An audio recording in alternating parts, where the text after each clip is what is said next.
Honda revives its classic sport touring platform with the return of its VFR 800F Interceptor. Powered by a purring and super efficient V4 engine, the new VFR gets sleeker body panels, wheels, and instrumentation, as well as a reworked cooling and exhaust system. But were the changes enough to put Big Red's legendary nameplate back on top?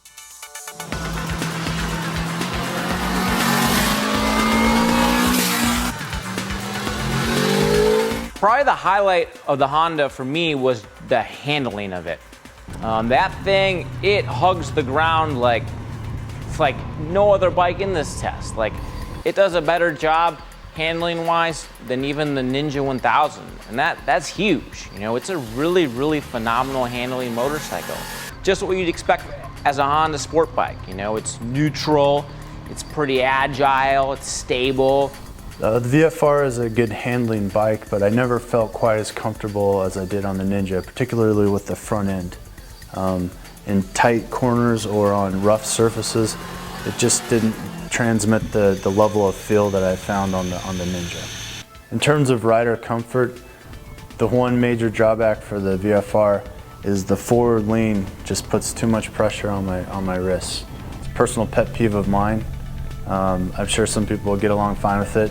The seating position's very aggressive. Like after, 50, 60, 70, 80 miles, I had to stand up on the foot pegs more often than the other bikes. It's just that the way the foot pegs are positioned caused my knees a lot of discomfort on the longer rides. It really did.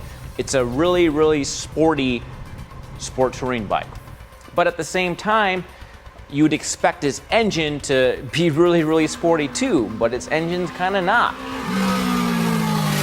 VFR's engine is got a little bit more character definitely than the Ninjas, but it just can't deliver in terms of performance. I always wanted to keep it revved up high where it's got the 4-cylinder VTEC going, and it sounds great up there, but it's just not as potent overall as the Ninja power plant. I give the VFR a slight edge over the Ninja in terms of the transmission because ours came equipped with an optional quick shifter, which was a nice feature. It's not as smooth as some quick shifters that I've tried, but it was definitely nice when you're on throttle just to be able to bang up in the gears.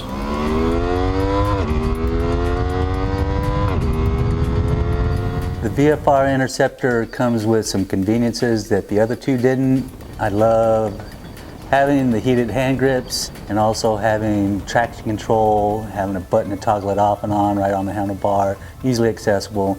Those two things are definitely appreciated.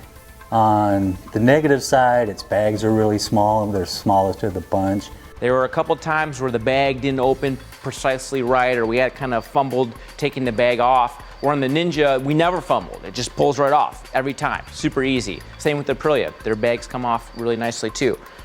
Out of the three bikes, I think the VFR has the best styling. I really think that Honda nailed it with the redesign as far as giving the new lines, and in particular with the white colorway, it looked really good. I think if you're a touring motorcyclist that wants that character, wants that legendary V4 performance, the VFR is going to be your motorcycle. With its sporty handling, the VFR reigns supreme on curvy roads, but its engine proved a little too tame for our tastes.